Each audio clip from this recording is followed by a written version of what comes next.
थेट बीडमध्ये जाऊयात। परळीमध्ये वैजनाथ मंदिरामध्ये सध्या धनंजय मुंडे आहेत आणि त्यांच्या हस्ते सध्या पूजा केली जाते।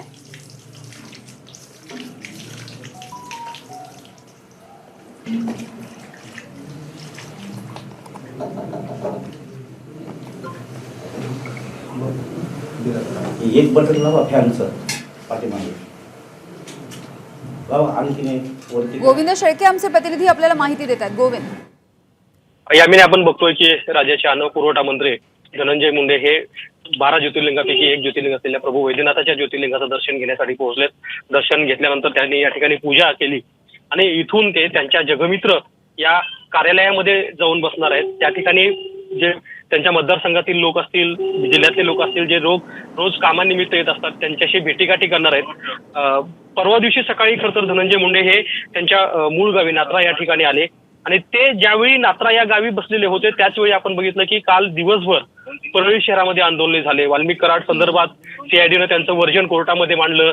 कशा प्रकारे ही घटना घडली याचं विश्लेषण केलं। मात्र तूर्त अद्याप धनंजय मुंडे यावर कुठेही बोललेले नाहीयेत। कदाचित यापुढे ते बोलण्याची शक्यता आहे। आता मात्र ते फक्त परिस्थितीवर नियंत्रण ठेवून आहेत किंवा पाहणी करतायत। त्यांना याचे इनपुट्स मिळत आहेत की कुठे काय होत आहे।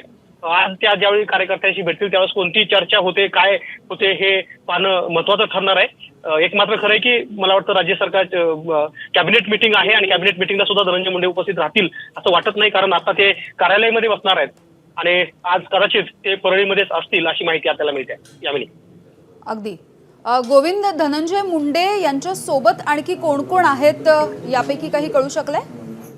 नाही यामिनी, धनंजय मुंडे हे एकटेच आहेत। त्यांचे जे कार्यकर्ते परळी मधले असतील अथवा परळी विधानसभा मतदारसंघातले असतील ते मोजके कार्यकर्ते त्यांच्या सोबत आहेत। मात्र इतर कुणीही मोठा नेता त्यांच्या सोबत नाही। एरवी ज्या प्रकारची त्यांची दिनचर्या असते परळीमध्ये असल्यानंतर तीच दिनचर्या आम्हाला पाहायला मिळते की घरातून बाहेर पडल्यानंतर आधी दर्शन घेऊन ते बाहेर पडतात आणि कार्यालयामध्ये लोकांच्या भेटीगाठी करतात। त्यामुळे बाहेरचा कोणी व्यक्ती त्यांच्यासोबत असल्याचं चित्र आपल्याला आता तरी पाहायला मिळत नाही।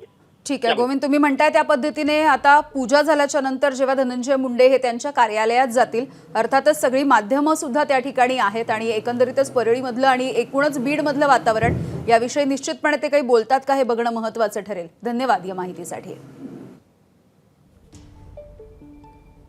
तर परळीमधली सध्याची ही दृश्य आपण पाहतोय। वैजनाथ मंदिरामध्ये धनंजय मुंडे यांच्याकडून पूजा होती आहे। एबीपी माझा, उघडा डोळे बघा नीट।